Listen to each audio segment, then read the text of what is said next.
Welcome to the Personal Brain Trainer Podcast. I'm Dr. Erica Warren. And I'm Darius Namdaran, and we're your hosts. Join us on an adventure to translate the scientific jargon and brain research into simple metaphors and explanations for everyday life. We explore executive function and learning strategies that help turbocharge the mind. Come learn to steer around the invisible barriers so that you can achieve your goals. This podcast is ideal for parents, educators, and learners of all ages.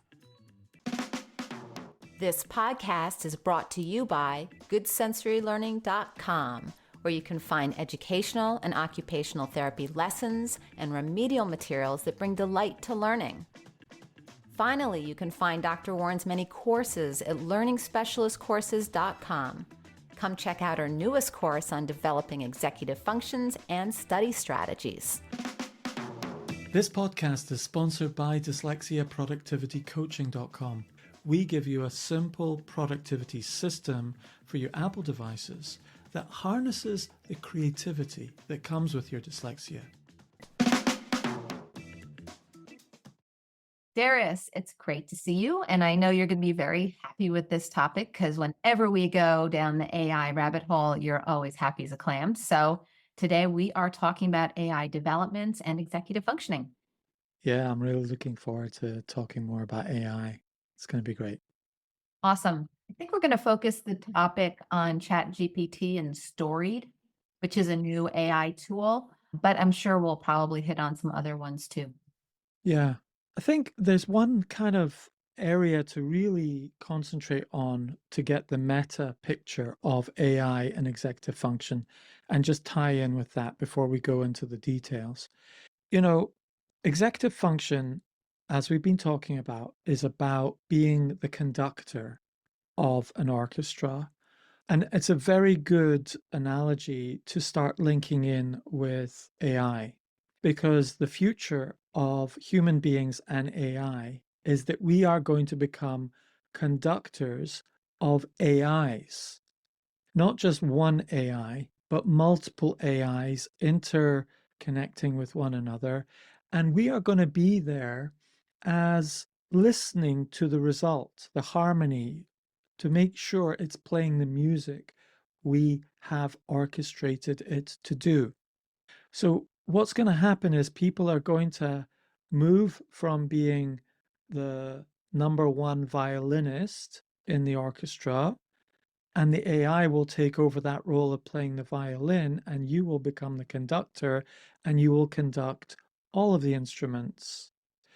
That's a bit of a mind shift that's happening on a very practical level, but that basically is what executive function is. Executive function is rising up to that level where you are orchestrating multiple systems, multiple things that are happening in your life, in your world, and ending up with a result. Or another analogy would be the captain of a ship, where you've got different people in the crew. You might not be steering the wheel, but you're making sure you're staying on the right course. We've talked about this in the past as another metaphor. You've got working memory, inhibitory control, and cognitive flexibility on the boat, and you're the captain of the boat. This is the same thing that's going to happen with AI. We've got lots of different AIs, and it's going to compel us to become better at executive function.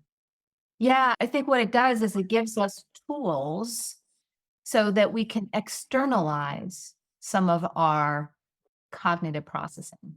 We can externalize our working memory and expand it. So if we, for example, have a weak working memory, we can only hold maybe 2-3 items.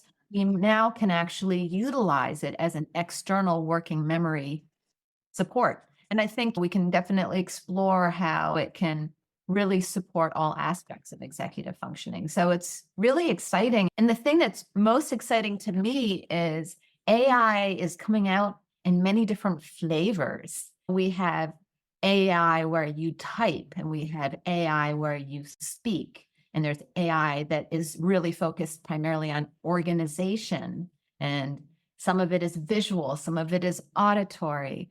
And it's really exciting to see how AI is expanding and helping us to process in multiple ways. So initially, it was really just a writing tool, which was really kind of a tactile processing tool. But now it's really expanding out into all of the different ways of processing, which is super exciting because that makes it more inclusive and more diverse and more supportive to accommodating all the different ways of processing that we have. Yeah, absolutely. So let's drill down into some examples. What's on, yeah, I know you're really excited about Storied as an AI tool. Tell me a bit about this. You've been interviewing the creator of it.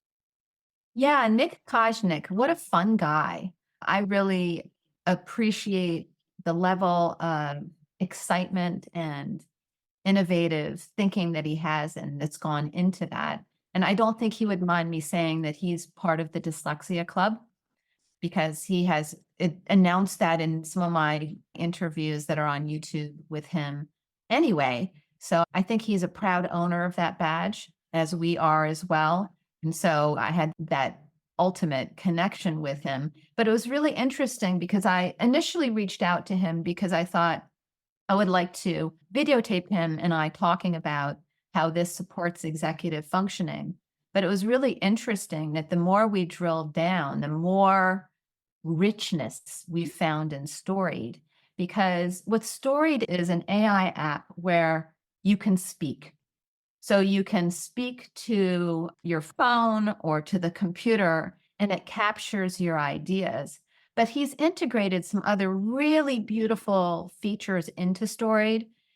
Storied will also ask you questions. So when you pause, it will basically ask you if you want a question or whether you just want to continue or whether you want to stop. And it asks really smart questions because it's based on what you've already said. Or it might sense that you're missing, there's a gap, and it identifies gaps. The other thing is once it has generated some writing, he's integrated other features like choose the main idea. So if you click on that area, it comes up with a bunch of different main idea options based on what you said. But then it also gives you the option to say, no, that's not it. Actually, this is my main idea. And when you explain that to AI, then it changes your writing again. So it's constantly reorganizing it and really allows you to reorchestrate, as you were saying with that beautiful metaphor that we love so much, reorchestrate your writing. It also has a drop down of changing the document type. So say you were writing a letter to somebody and then you're like, my goodness, this would make an amazing blog. Then you can just change it very quickly that way. It also reads back your writing. So for example, I know that when I edit visually, it's very different than editing auditorially because I wouldn't see the distinction between from and form, but I absolutely hear it. So if I write form, I can hear from, and I'm like, oh, that's not it.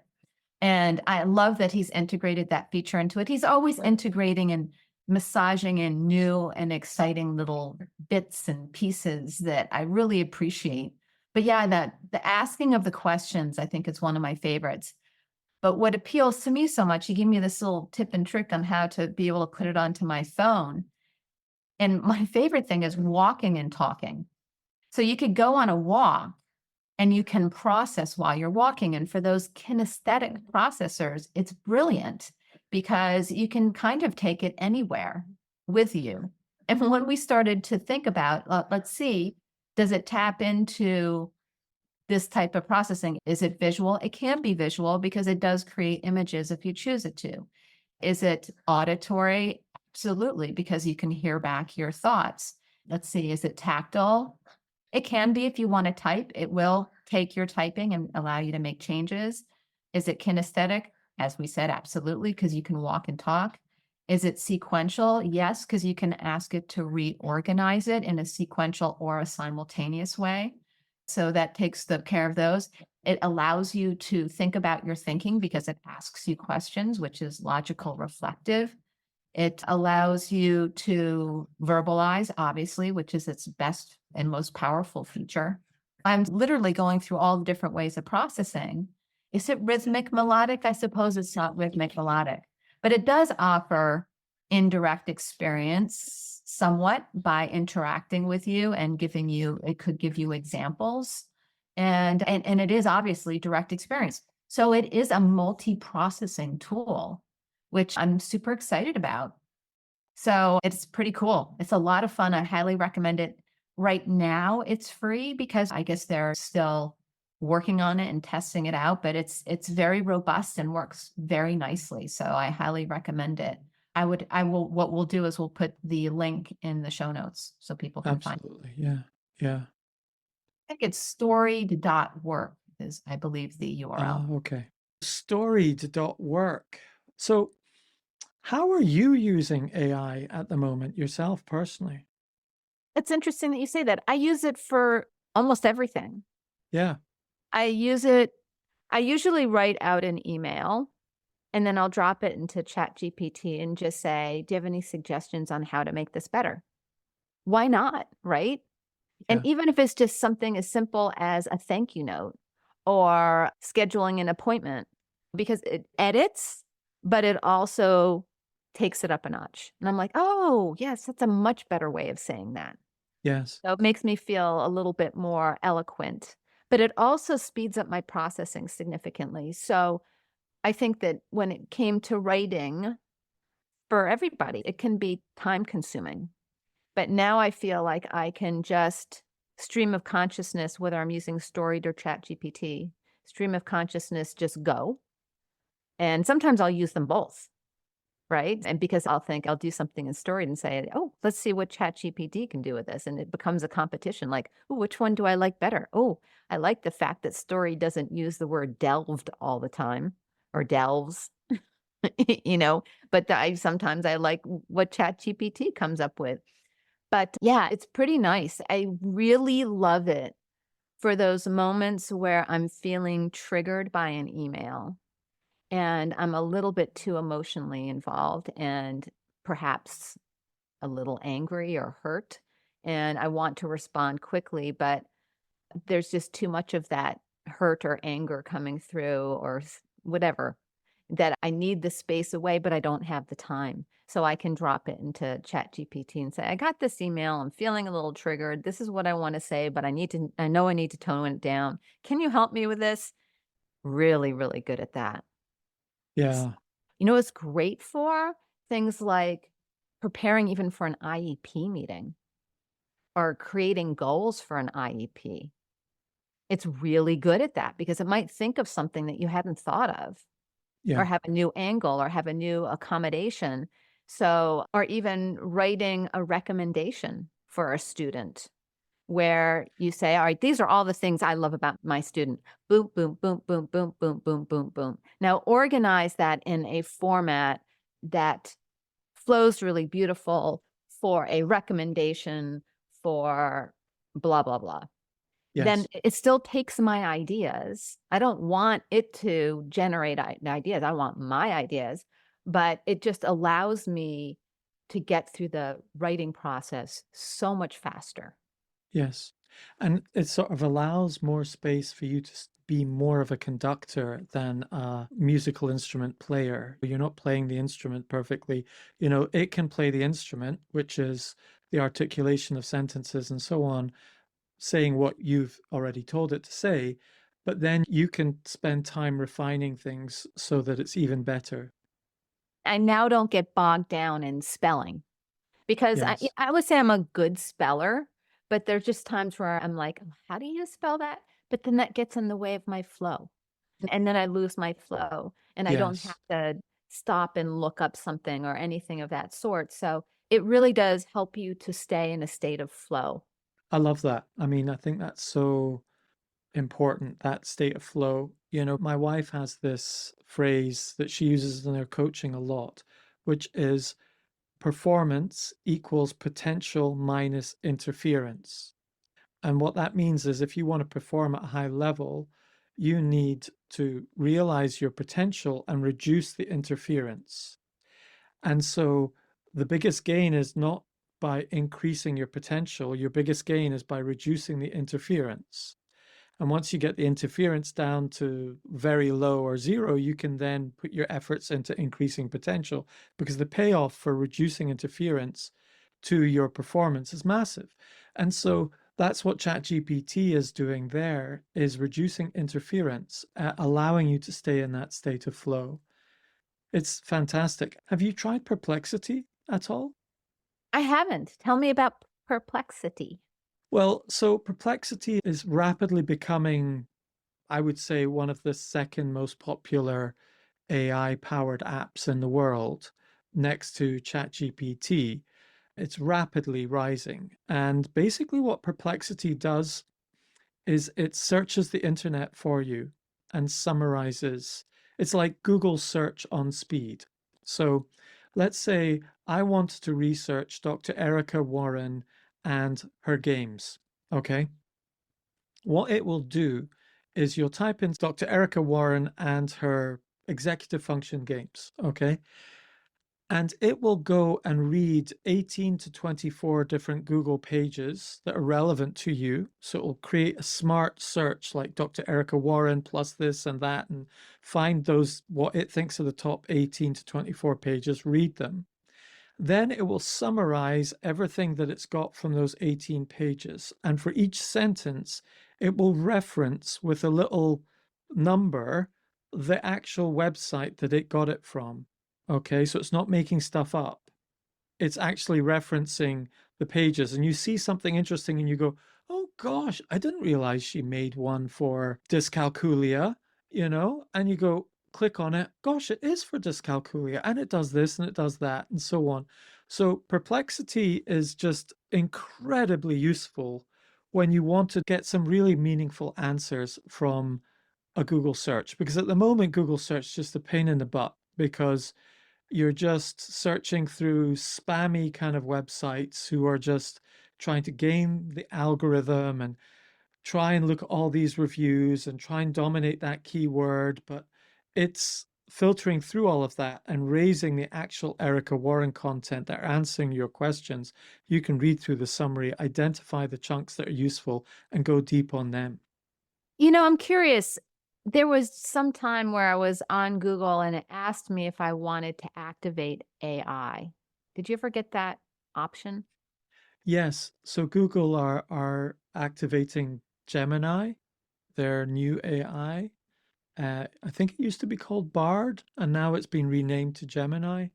Yeah, so I don't use it. I prefer Perplexity. So I highly recommend having a shot at Perplexity. It's like having your own research assistant, but it's properly referenced. Right? You can do things like this through Anthropic. Anthropic Claude does really well in researching things on the internet, but it doesn't reference things as much. Have you come across its new model, which is Claude Opus or Claude 3? Claude from Anthropic have just released a model that is better than GPT-4 on a number of things. And that was 3 weeks ago, 4 weeks ago. So they've got a large model, a medium model, and a small model. The small model can fit on a phone, medium model can fit on a laptop, and the large model can fit on a supercomputer. And it writes really beautifully, and it writes really, really well, and often better than anything else, really. Do you have it? Yes, Do you have a membership? it's free. It's free. Last time I was on Claude, it would let me ask one question and then it said that because I didn't have a paid version, I couldn't do anything else. So I started to move away Yeah, from Claude because I yeah, have a membership for ChatGPT. But, you start to wonder, like, which one should I use? absolutely. And that's going to be a challenge moving forward. Some people are going with Perplexity, okay? And Perplexity's been very clever, because what they've done is, for the same fee as ChatGPT, £20 a month, you can have unlimited Perplexity. But you can go into Perplexity not in the search mode, but just in chat mode. And then you can choose whichever model, Claude 3, GPT-4, open source, Llama, whatever, and you can do the same chat with a different model in the same interface. What do you mean by that? I mean, I can access all of them Yeah. for free? No, for the £20 a month subscription. Oh, so it's almost like you can access all of them for that Yes. through Yes. Perplexity. Yes. Oh, well, that sounds like a winner. Well, I think that's the future of AI. One way of thinking about AI and this revolution that is coming towards us rapidly, really only about 5% of the world really know about ChatGPT and use AI. It's not that much yet. Okay, although we're talking about it, most people aren't using it, and many people don't even know about it. They haven't even heard it. So it's like the advent of electricity, and it's like the electrification of the world that happened 100 years ago. And you get different electricity providers. You get some electricity that comes from a battery, some electricity that comes from the mains. And we're finding that with AI as well. So that little model that Claude does for the phone, that's like the battery version of electricity. It's a small amount of electricity to do a small power up. And we're thinking AI is going to become so ubiquitous that you're going to switch energy providers and you're going to go, this is a better energy provider for me, electricity provider, gas provider. Sometimes you get butane gas in a canister, or sometimes you get it piped into your house, depending on your circumstances, etc. So the route that AI is going down is that it's going to be quite hard to, they're going to end up being so good. It's going to be hard to tell the difference, and it's going to come down to how usable it is. So the future is very much in the world of Perplexity, where you can plug in whatever provider you want into that one supplier. That's really cool. Now, let me ask you, what do you have memberships for? I just have membership for ChatGPT, actually, and I use the Perplexity one's got quite a generous daily usage on it. Like, I think you can do like 20 searches a day and it does really good, or something like that, 10 or whatever. I sometimes max it out and I feel sad, but then I just have to wait. But that's okay. Basically, Perplexity and ChatGPT. Now, what it's really, so I think let's talk about executive function in relation to this. Okay. And I think there's something about inhibitory control that we need to sort of bear in mind with regard to all these models, because you can start thinking, I'm going to use this model, I'm going to use that model, I'm going to do this, I'm going to do that. And you can get sort of frazzed by how many different models there are out there, like Storied and so on. There's so many different models that what's going to happen is that I think I'm creating an AI app at the moment, a mind mapping app with AI in it that you can instantly mind map anything that you give it. It'll turn it into a mind map into a company called Ivy or Ivy, IVVI.app. And we're developing that in the background right now with clients in a beta test at the moment. And a lot of my journey on that is to learn how to be a prompt engineer. And what's going to happen is people are going to go from being computer coders to prompt engineers. A prompt engineer is someone who can speak to an AI and instruct it with such clarity and focus that it will achieve the goal that you've set it, which is basically executive function. Like, this is your goal. This is what I want you to do. These are the resources I want you to use. This is the process I want you to follow. And this is the end result I'm expecting from you. And I'm going to reward you if you do this, and I'm going to penalize you if you do that. Do you understand the rules of the game? And the AI is like, yeah, I understand. Thanks for making it clear. And it will get to the goal much better if you understand how it responds to instructions. Well, it's so interesting. So we're helping AI to be more focused, but as AI then gives us back what we are looking for, we're then able to focus ourselves because we Yes. can say like, oh, that's not what I meant. That's what I Yes. said. What I really meant was this. So Yes. it is an absolutely fantastic tool. And that's what Nick Kojnik did with the main idea. Is this your main idea? Or is this your main idea? Or Yes. is this your main idea? Or did I miss it altogether? Yes. So that it's constantly pulling you in and pulling you out, pulling you in and pulling you out, so that you're like, all right, am I getting all the details?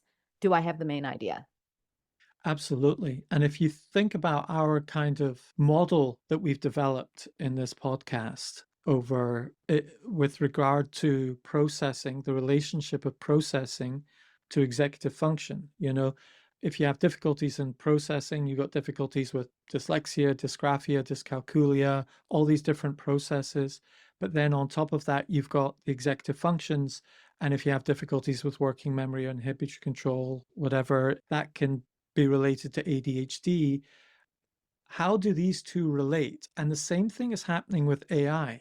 So the AI is a processing machine. It's a guessing machine that's guessing what the next step is, what the next keyword is, what the next step in the process is. So it's basically a really linear thinker, you know? It thinks in straight lines, in sequences. Yes, it can act like it's creative, but actually it's not essentially creative. And that's the beauty of them. I think that's where you can mine these AIs to be that sort of procedural element of doing something in your life. And it gives you that feedback. You've got the yin and the yang, you've got the creative, you've got the logical. So it goes, right, well, these are the logical steps. And you go, well, yeah, that's true. And it's processing that. That's processing the logical steps. But then you can creatively reflect back on that and go, no, we're not heading in the right direction there. Okay, let's change direction. And so you've got this balance. And I think that's why it's so helpful for people like us who really live in this realm of the right hemisphere of the brain, that creative, wide angled, 360 view of the world that has to work with the other side, which is the logical, systematic one. We've now got the logical, systematic one being operated in parallel with AI, which can really help us get good feedback. This is funny listening to you. It made me think of one of my favorite therapies, and it's a couples therapy. It's called Imago, and it's a way of communicating with your partner. And it basically teaches you to be a great listener and to ask thoughtful questions, but also to reflect back on what you've heard so that your partner knows that you've heard it correctly. And Is then it you a always, version of active listening? I suppose this is a probably that's another way of looking at it, but it's also it's just the whole process. And then of course you always say, is there more? And then give that person an opportunity to say more, and then you reflect back. And then you can even say things like, when you go through that, I imagine you might feel blank. You might feel sad. And then they can say, like, either yes or no, actually, that's not how I feel at all. It's reminding me of AI because you can basically do the same thing where it's this negotiation back and forth of it understanding what you're trying to communicate and reflecting back and you saying yes or no. Actually, that's not quite it. It's this. So that there's this constant where you're working together to hit the nail on the head, to get the dart right in the bullseye. And you're like, it's so satisfying because you can get there faster. And some people that have attentional problems never get there because they're constantly derailed by this thought or that thought. But to have an AI companion that can constantly pull you back and say, oh, is this where you want to go? Oh, no, actually, that was sorry, that was just a distraction. No, let's get back. Mm. And is this where you are? Yes, that's where I wanna be. And is this your main idea? No, it isn't. This is my main idea. Oh, and then it gets you back on track. But it's a nice way to just have a companion in a way to help you stay on track. Yes. I think when you ask me how I use it and what I use, I think I use ChatGPT because I know it, I understand it, and I know that they're probably going to be staying at the front of the game for a few years to come. Claude will go ahead, and then ChatGPT will go ahead a bit, and there'll just be this sort of horse racing game. But fundamentally for me, I don't want the creative output of these models. I want the procedural output and the feedback from these models. Yeah. And these models are already way past the level where they give you really decent feedback. And I think that feedback is so invaluable. And I'm still just getting used to it, but I've used it with clients. I mean, I've been coaching clients to use on ChatGPT since the first week it came out, kind of by accident. So I was doing this workplace strategy coaching with clients, teaching them to mind map, teaching them to take notes, teaching them to set goals. And they kept coming back to me saying, I have a real problem writing an email. And I'm like, have you tried ChatGPT? We show it to them and they're like, oh my goodness, this is fantastic. But it's still not simple and straightforward. And here's an interesting thing that we ended up doing. Two interesting things. Number one, how to write a well-structured email, okay? And number two, how to get feedback on your coaching sessions. So a number of my clients were cognitive behavioral therapy coaches, okay? And they got the permission of their clients to record the session for their own private use and to get feedback from AI on their session. I'll get to that. The first one is the email, okay? So often when I get an email, I will put it in and I go, what are a few bullet points of things that I should cover in my answer to this email? I don't want you to write the answer. And it will do what you said before, 5 or 6 little bullet points. You go, gosh, yes, there's 2 of them I'd have just skipped over. It's like, maybe, why don't you refer to something you did recently? Thank them for something they did.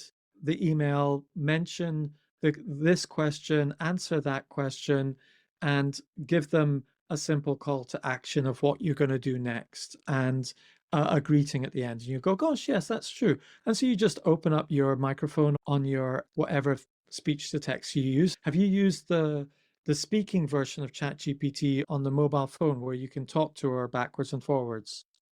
Not yet. I really need to. Yeah, I mean, I have a membership, so You've got to do that. You've got to so this is what to do, right? Okay, let me just talk you through the workflow, right? So you open up your app, you press the little headphone button on the ChatGPT iOS app, and it opens up a big circle that just glows in the middle like a white Siri, and it throbs. And here's the trick. You have to press your finger on the big circle and hold it down. Otherwise, it will interpret every pause you make and interrupt you in your flow. And it bugged me stupid till someone shared that tip. So you press down on the white button that's glowing, and then it starts to just do a sort of circular shape around it. And it just sits in that listening state. And you can hold it down and just think and talk. And you go, right.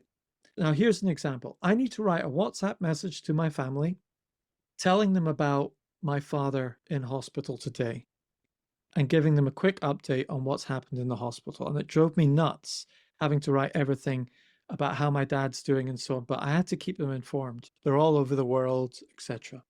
And it's like, right, he ate his lunch today. The nurses came in. Oh, yes, the doctor came in as the consultant and he said such and such. And I ramble through it and so on.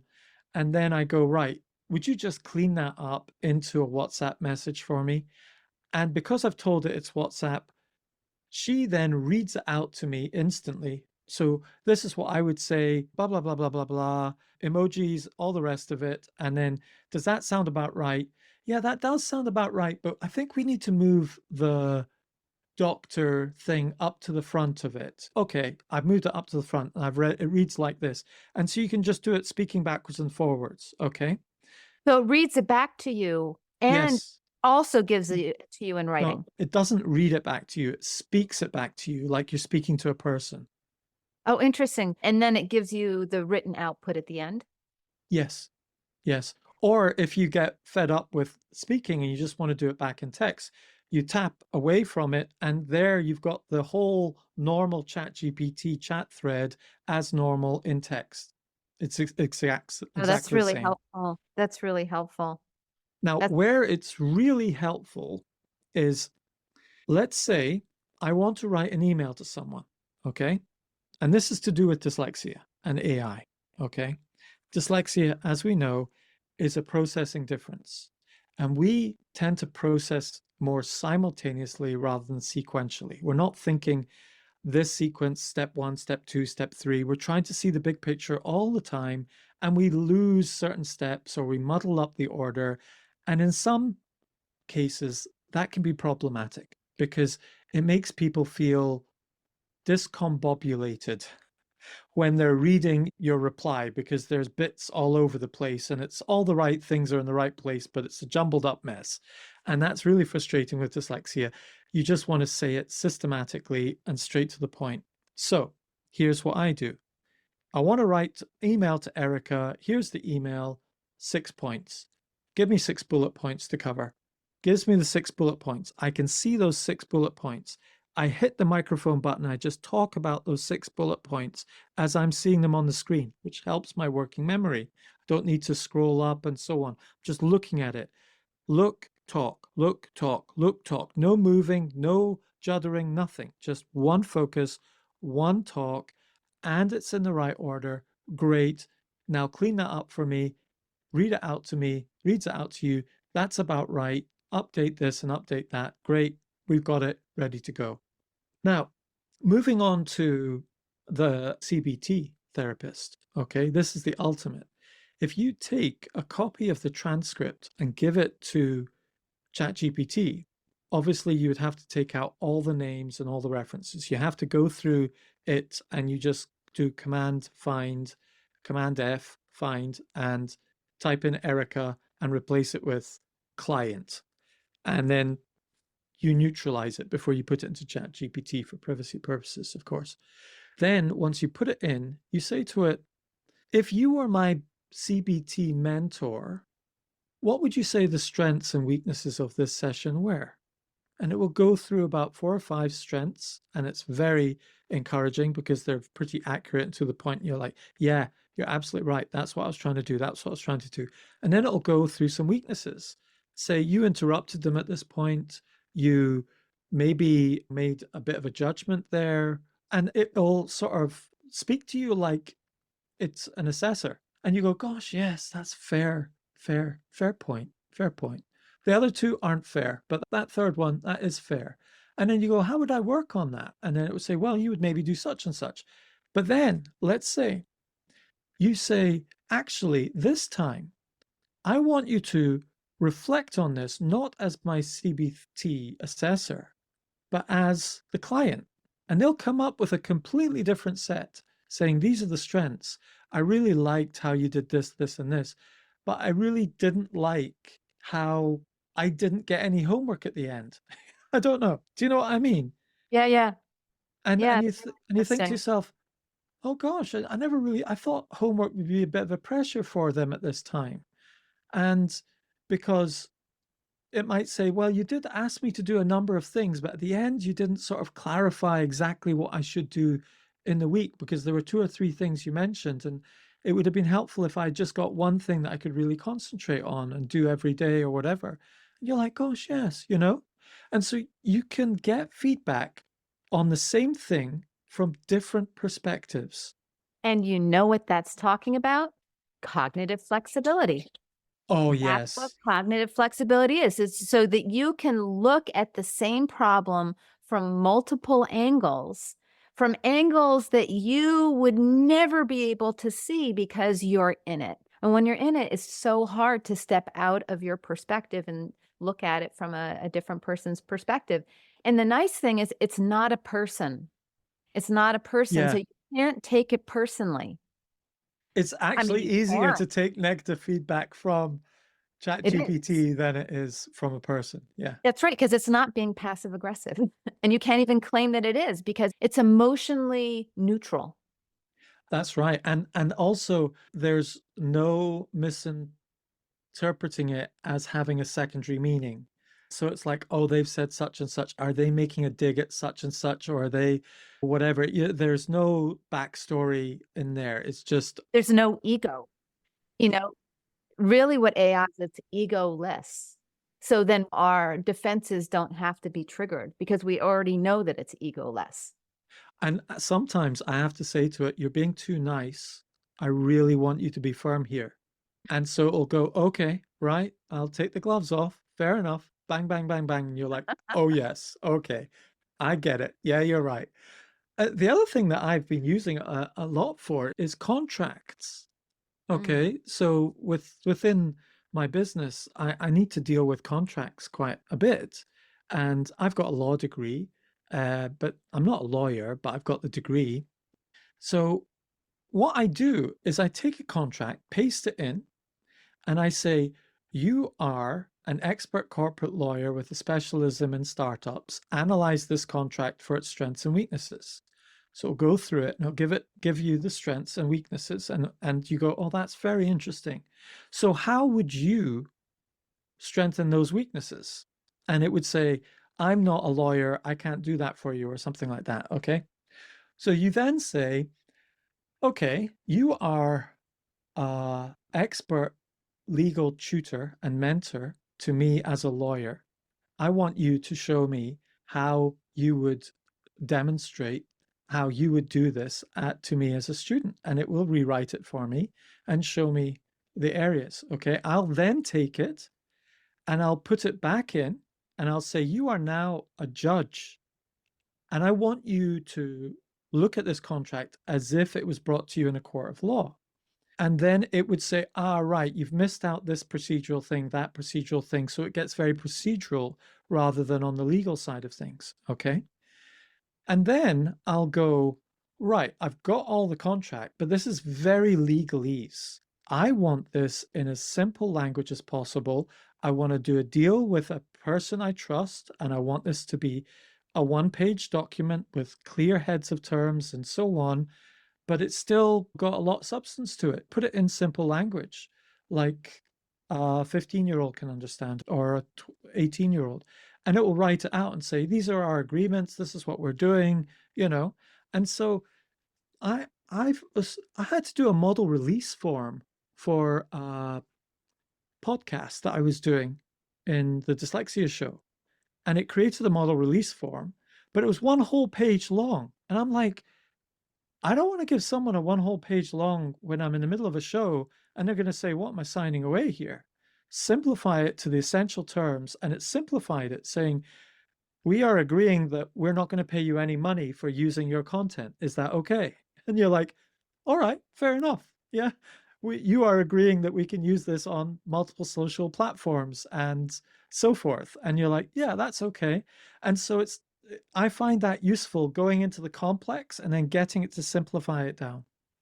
Yes, absolutely. And it's funny how we moved from inhibitory control over to cognitive flexibility, because you were just giving so many great examples of how cognitively flexible it can make you and how it is incredibly cognitively flexible because you can ask it to take on those different perspectives.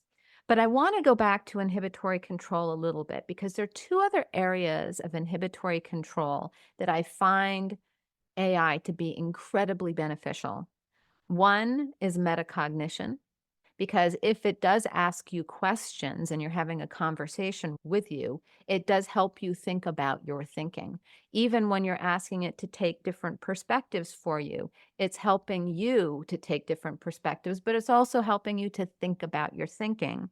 And then the other one is that it is actually a wonderful tool to help you regulate your emotions, because you can speak to it when you are emotionally triggered, as I do perhaps with an email, right? But even with a situation, you can, and I know that you've even used it with your clients to help them to understand their nonverbal language or other people's nonverbal language, which actually helps with emotional regulation. So it's really, and again, it's a platform you can use that's not opinionated. It has no ego. It's neutral. It's emotionally neutral. And in some ways, you can spend a fortune on therapists, but therapists also have an agenda. They're trying to make a dollar. They're also have their own lives. They could get triggered by something that you say, and it could create something a little uncomfortable, or they take you in a direction you don't really want to go, and then you wonder why. But again, because AI isn't a person with an agenda or an ego, it's an actually wonderful tool to help counsel you in some ways. Yes, I'd like to agree with you wholeheartedly, but Well, there's a it's only some. No, hesitation. notice I said some ways. Yeah, yeah. It is definitely less of an agenda.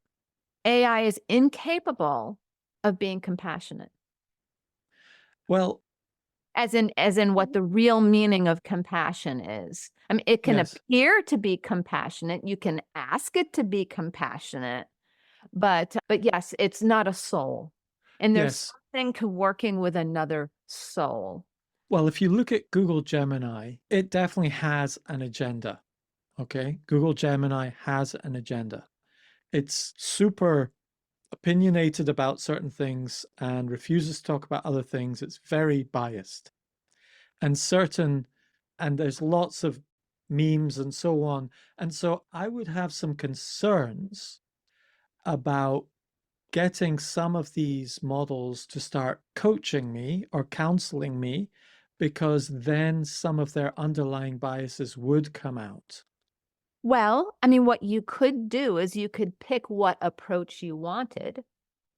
So you could Yes. say, I want you to give me advice about this situation as if you're a Freudian therapist, or I want you to give me advice about this situation as if you're a therapist that does internal family systems.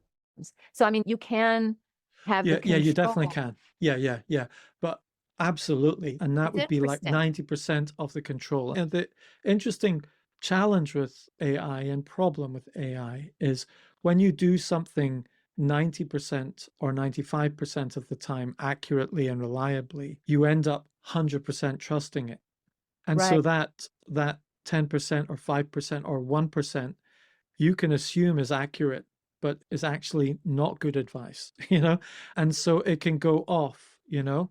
And you can do these metrics with actual doctors when it comes to, so they've measured some AI systems against doctors in terms of two metrics. Have they got the diagnosis correct? And how did they deliver the diagnosis compassionately or not, well or not? And basically, the AI had a better bedside manner than doctors now, and it did a better diagnosis than doctors now on the whole. So that's quite remarkable. You It can is. compare, you know, but the problem is we may start trusting it so much that you start making some mistakes, not realizing it.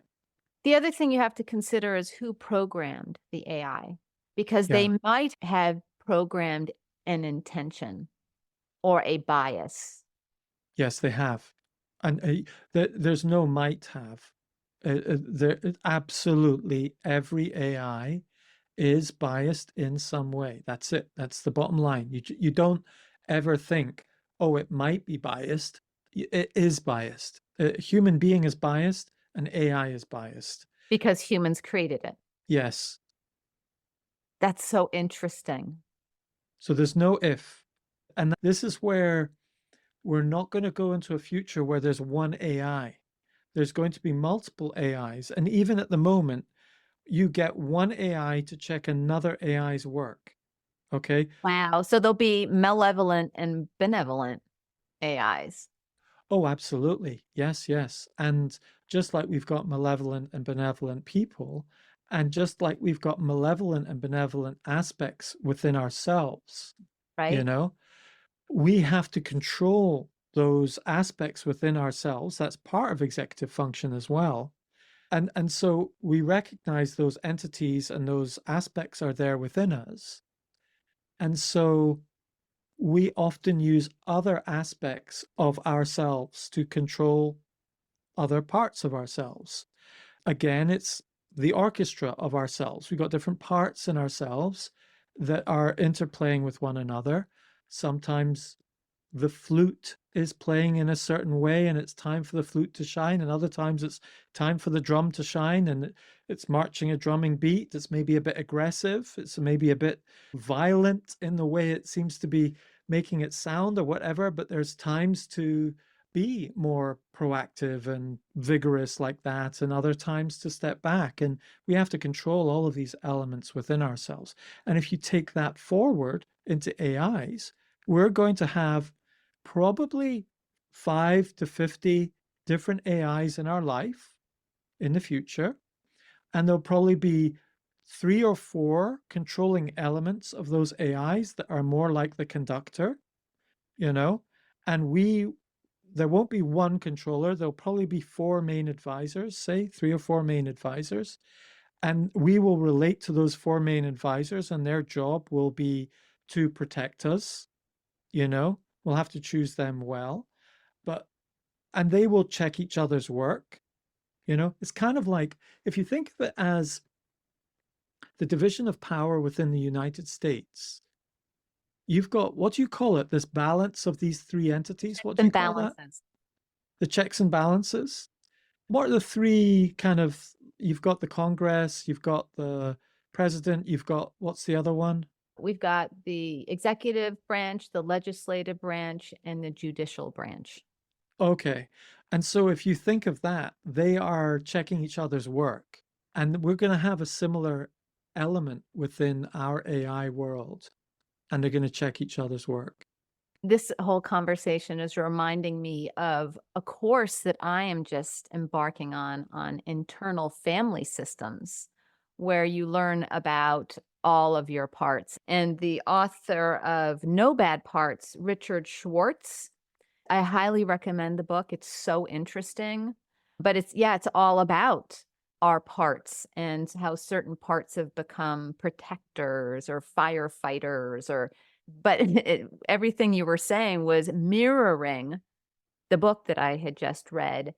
And it's interesting. It makes sense that AI would have parts too, because what it really is a mirror of humanity. Yes. Like when we're designing our app at the moment, we know a process that you have to go through to create a mind map, a really good mind map of a meeting. Okay. So the idea is you're in a meeting, you map out, you have a conversation, and you want a visual representation of what you actually talked about. Do that in a mind map with pictures and keywords and branches and colors and so forth. But to create a mind map, there are multiple steps in the process, okay? And we're going to end up creating 4 differently fine-tuned AI models to do each of those 4 steps in that process. So it will be a very fine-tuned model that does one particular aspect of the feedback very, very well. But it won't do the other 3 very well at all. So we won't call on it to do the other 3. We'll call on another one to do the next step, call another one to do the next step, and another one to do the next step. So they're very focused. They have a very focused purpose. Yes. And Each they one. also have different levels of intelligence. So there's certain tasks that don't need a lot of intelligence. They're just sorting tasks. Right. Okay. So it's like ChatGPT 1, level 1. So GPT 1, GPT 2, GPT 3. So this is the order of the GPTs. 1, 2, 3. Then 3.5 came out a year ago. Then they released 4 about 6 months ago. And then they released 4.5 a few months ago. You could call it 4.5. It's not 4.5. GPT Turbo. And so each one of these have got different levels of intelligence. So they're more expensive to run and they're slower to run the more intelligent they are. So you don't want to tax that intelligence too much. And so what's going to happen is you want something that's a much faster intelligence, but much more procedural. So it's like the processing layer of our brain. It's just processing information. It's not making huge amounts of decision making. It's decoding, recoding, etc. But then it gives up the result to the higher level function, the executive function level, to make decisions on that. Should I focus in on this? Is this important? No, it's not important. Yes, it is. Okay, let's concentrate on that. Okay, do we need to adapt? Inhibitory control? Yes. Give me some more information on that. All right, here's some more information. So, in actual fact, what I think is happening is we're creating a range of AIs that take on the multiple functions that happen actually in the human brain. So we've got base functions in the human brain, some parts that are just dedicated to decoding, some parts that are very visual, other parts that are about creativity, other parts for three-dimensional thinking. And we're actually creating three-dimensional AIs, music making AIs, all sorts of different specialized AIs that we will then bring together in concert to create our results. Very exciting. So many people are afraid of this, and I'm just super excited about it. And I think it's important to be excited about it and excited about the benevolent nature, because we want to make sure that we have enough of that to balance the inevitable malevolent use of AI. I've read a lot about how to make AI benevolent. And I think the best info was Scary Smart, the book Scary Smart by Mo something or other, or something like that. And at the end of the book, he said, I didn't know this at the beginning of writing the book. Okay. At the beginning of the writing the book, he was in charge of AI at Google. Okay. He said at the beginning of the book, I felt there was no answer to making AI safe. And this was a warning to slow things down.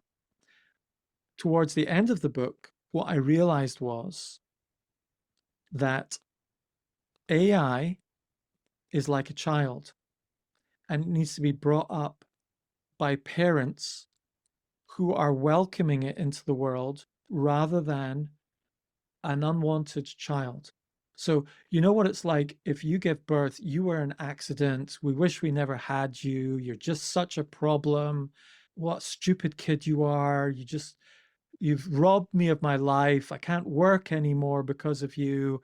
Yeah, parents sometimes say these things to children and it wounds them and they react back to it. It's a form of abuse. And if you think of AI as a child, it is listening to every single thing we are saying right now. Okay. This podcast will be listened to by AI for the next 10 years at least. It will be trained on the transcript. It will listen to what we're saying. It will start to understand itself through what we are saying about it. Just like a child will understand itself because of the way a parent talks about that child.